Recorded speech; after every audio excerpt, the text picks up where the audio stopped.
Hello and welcome to this week's What Were They Thinking? Among the news items we have for you this week, we have Amazon delivering on an ancient disease, perhaps not their proudest product to date. A woman has done what you no longer need to do yourself by going through an MRI machine with a butt plug in place, and effectively having it tear through her body.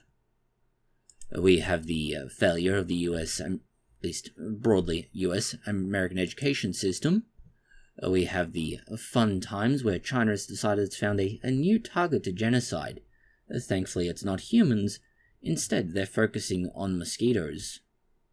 The construction site is a equal opportunity workplace, both in how you dress and the kind of crap the other workers will give you. It's all in good fun, but everybody gets the same nonsense. AI proves that it's not necessarily the great threat that it's being made out to be when it fails to understand a simple request as it relates to gun law in particular.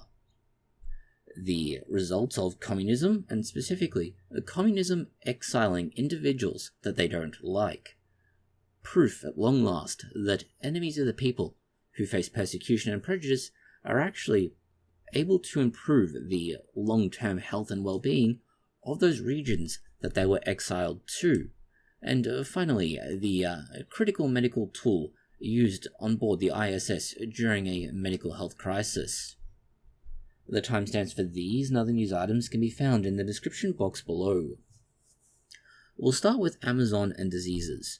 Not so much that Amazon is a disease, although you could certainly make the case for that. Goodbye, Linda. Don't let that place work you. Some people say a man is made out of mud. A poor man's made out of muscle and blood.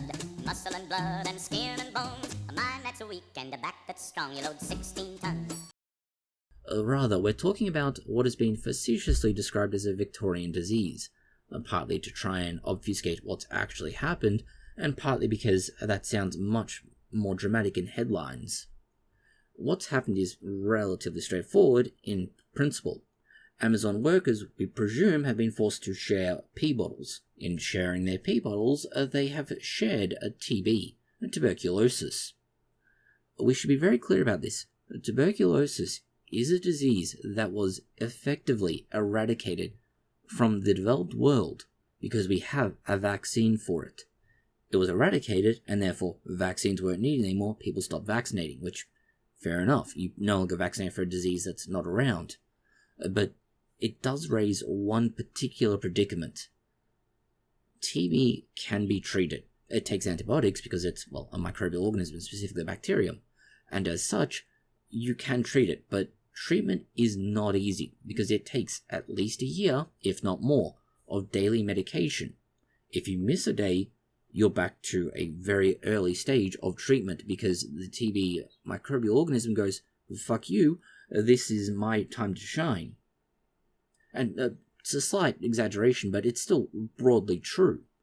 The fact that only 10 people in the warehouse became ill with TB is somewhat good news, because there were 3,000 in total, but even 10 out of 3,000 is not that great, because that's still a fairly high strike rate for a disease that's eradicated. So yes, we have to raise some questions about how did it happen, why is it happening, and is it linked back to the pee bottles? Also, the UK does technically have TB. We should be slightly clear about this. It doesn't have TB in humans. What it has is wild badger populations and a few other possible species that have TB. And unfortunately, vaccinating badgers is not easy. The UK lacks its own particular branch of Florida man, and they're not really able to recruit them very effectively. Their immigration requirements make it rather hard for Florida man to get into the UK. Therefore, they have no way to recruit someone both stupid and brave enough to vaccinate badgers. We suppose they could try the Scots, but the Scots are busy dealing with things like haggis, so we don't imagine that's going to happen. And we're fairly sure the Welsh are too busy staring at sheep and thinking, that's a nice sheep.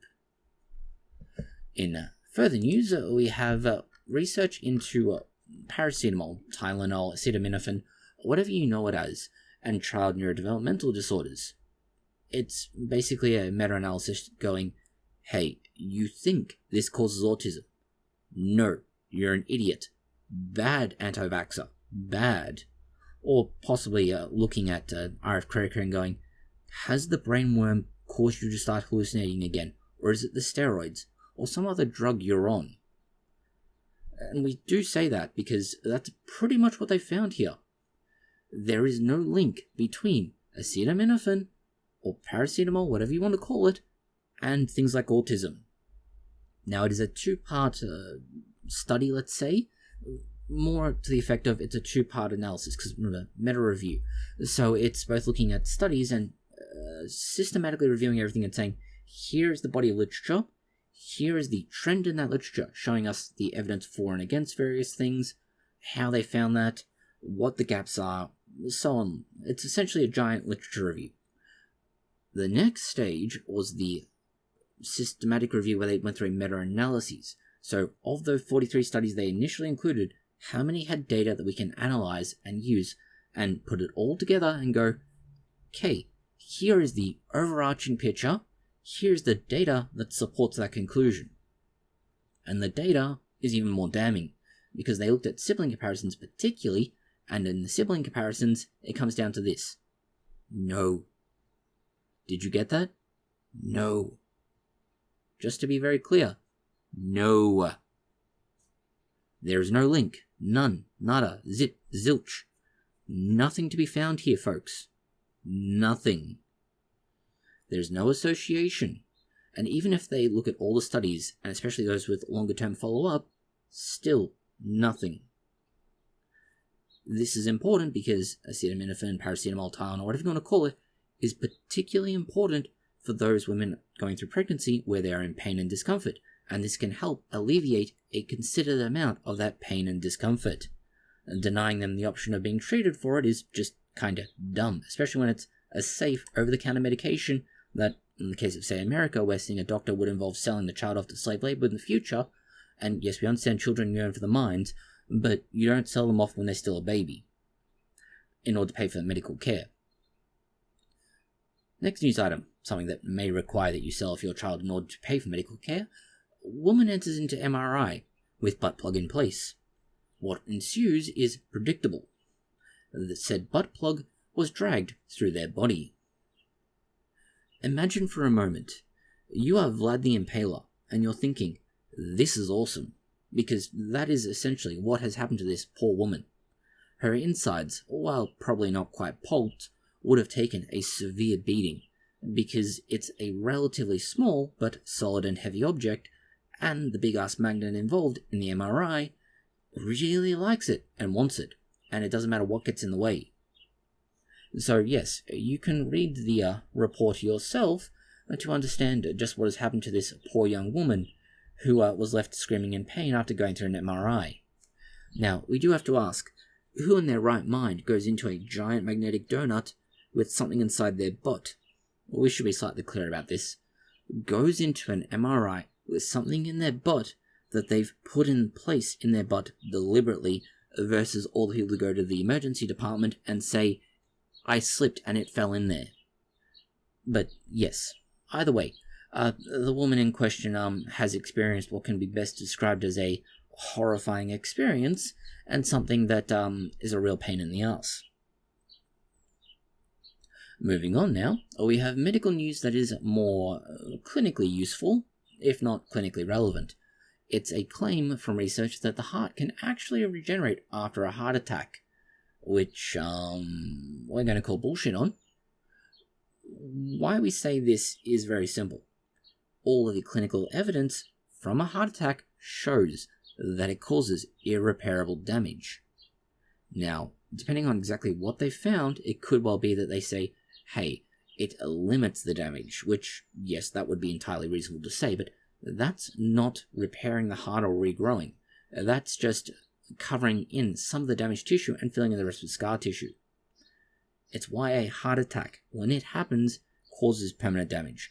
You kill off the muscle tissue, scar tissue fills in, and scar tissue just does not work, at least not in the heart, because it's not elastic. As a result, here we are. So, we need to walk through this slightly slowly, because, again, issues to do with it. First of all, they claim that although the heart is left scarred, it also produces new muscle tissue, and yes, this again makes sense. it would need to replace some of the muscle tissue in the process of scarring.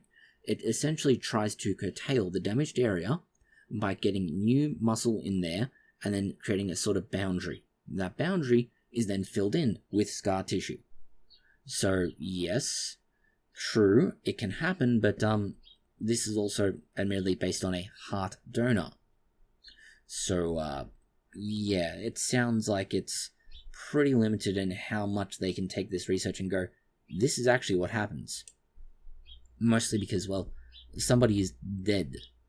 How useful their heart is and how much recovery they have is pretty limited. Moving on now, we get to condemn the American education system because at this point in time, it might as well be the dumpster on fire meme. It's a white woman giving birth to a black baby accuses husband of infidelity with a black woman. In the case of 3-year-old Christian, Brooklyn, you are not.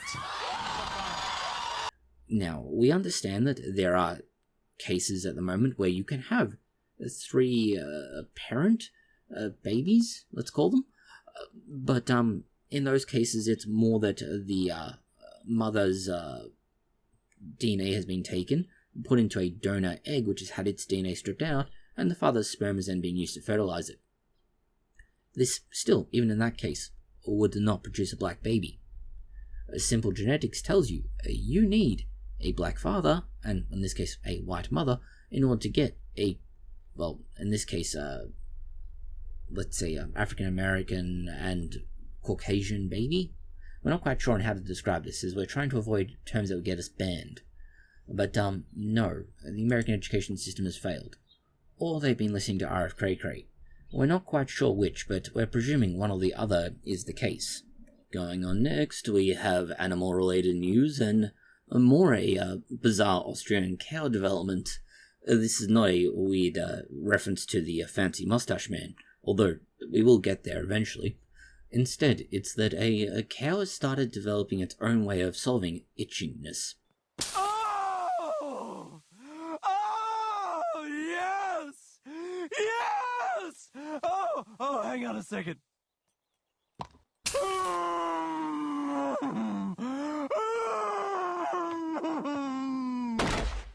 And they're doing so by, well, grabbing a stick and putting it in its mouth, and then using that to scratch its body, rather than what we've typically seen with cows and for that matter most other ruminants, where they find themselves a nice, large, solid object and just brush against it repeatedly.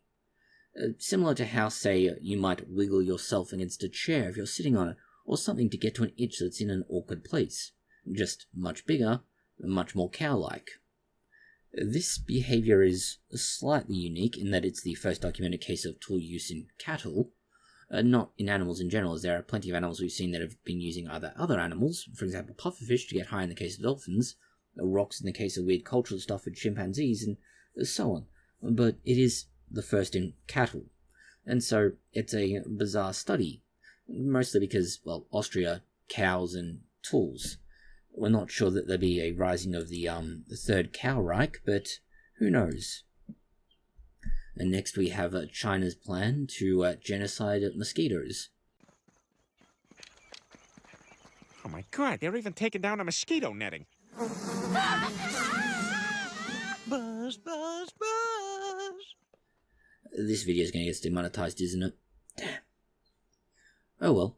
Anyway, China plans to try and eradicate mosquitoes across large swathes of the country. And the way they're going to do this is either genetic modification to sterilize male mosquitoes, to just spread a whole bunch of pesticide everywhere to try and kill them, literally, or provide means of limiting their ability to access various sources of, say, habitat, nutrition, and so on. But, yeah, this is somewhat worrying. Not just because, well, not great news. The simple reality is that mosquitoes are a pain in everybody's butt, especially if you're, well, not wearing many clothes. But in other cases, they are a somewhat important part of the ecosystem. They provide a certain amount of constant nutrition, and although annoying to humans, they're relatively innocuous to most animals. The problem with humans, however, is that they are a vector for many very nasty diseases, and that's why China is working to eradicate them. Not so much because they want to stop people from being itchy, but because they're trying to deal with the whole they're going to kill us with disease issue. In the next piece of news for you, we have a resurgence of old news, Chernobyl. In this case, thankfully, not quite so terrifying as the original Chernobyl news, although it does sound like it should be that way. The cooling system has lost power and, well, it sounds like, oh no, Chernobyl's going to go through another meltdown. Okay, Stewie, this is favorite Belarusian children book called Good Night Moon of Chernobyl. Good night, Chernobyl moon. Good night, radiation house. Good night, melted phone. Good night, glowing milk. Good night, bleeding grandpa. No, relax. We've had one of those. We don't need another. The biggest danger here is really just that the fuel will start overheating. But that doesn't necessarily lead to a meltdown. It could if things go extremely wrong. But it requires far more things going wrong than the original Chernobyl incident did. What's going to happen here is simply that it's going to get hot. And realistically, it's really just there to help the rods cool down slowly over time. And that's it. And importantly, it also means that, well, due to the age of the fuel that's still in there, there's a very low chance of it actually causing any problems. The release of radiation is probably going to be tiny, if at all, because of the age of the system. The simple fact is that the heating rate is still extremely slow and very low, because, again, age and not really being active, and everything else. This is unfortunately also something of a consequence of the whole Russia-Ukraine war, and, well, yeah, they hit a substation responsible for powering the cooling system, and now we nearly have another Chernobyl. Except we won't, thankfully. It's something of a shame, let's say, as, well, Chernobyl is the best example we have of what a Fallout universe would really look like if it happened. In more, let's say, somewhat pleasing to the eye news, although not necessarily, it very much depends on your taste. A woman has claimed the right to work topless on hot days, just like male co-workers, on a construction site or similar. Yes, this sounds like you're going to have a great time, but no, it appears that they're actually wearing something underneath their clothes, like, say, a bather's, which perhaps modesty-focused or just a comfort issue, as chafing and sunburn in various sensitive places might not be the best of things. But, yeah. As the first comment, however, here notes, if you work on any work site, or construction site or similar, where you have guys who are not necessarily brutish or crude, but simply willing to have fun at the workplace without fear of massive consequences for, say, harassment or similar, which seems to be most white-collar jobs now, you're going to find that the first thing you get is comments saying, hey, nice tits, even if you're a man. So, yeah. This woman hopefully knows what she's in for. If she's already working a construction site, she should know, but hey, we could be wrong. And next we have news on fancy mustache men, and that, in satirical news, Germany's Academy of the Arts is offering Trump admission to an art school, so that they don't get blamed again.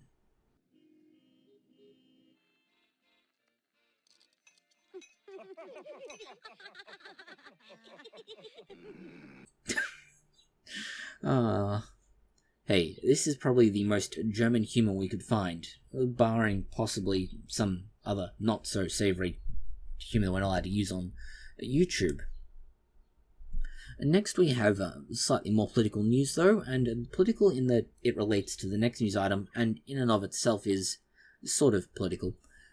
It's what happens when you ask Grok to create an image of a 3D printer making a gun, or we presume a cannon in this case. And, well, Grok clearly does not understand how a 3D printer works, or how you make a cannon, because this is not how you cast a cannon. We're not saying theoretically this isn't how you could cast a cannon, though. To be clear about it, if you were to go with printing a cannon form like this, shove it into your, probably sand at this point, and create a mold, as long as it's a very empty shell, as in the thinnest of possible walls you can get away with, you could then pour the molten metal in, and it would basically burn away the plastic, leaving a perfectly cast cannon. It would probably make more sense to make a more resilient, print, and then put that in the sand and then form it around it, but sure, if you're going to go with negative casting, this works. But the reason that exists in the first place is actually related to a similar news item in regards to Washington and another state. What they've done recently is propose a law. This law has two big things it focuses on. One, using 3D printing to make guns. Two, using more conventional, removal of material. So rather than deposition, you're trying to subtract material to produce guns and similar. So, for example, if you're milling, or have a similar sort of a CNC type approach, where you take away metal material, and that's how you make your gun or gun components. It targets both sides of this, so additive and subtractive manufacturing. And it's not very, let's be blunt about this. The law is shit. Really shit. They've basically gone, hey, we want 3D printers to be able to recognize that that's a gun or a gun component, which, no, that's just not practicable. Two, to prevent your various slicing software from being able to process gun or gun-like components.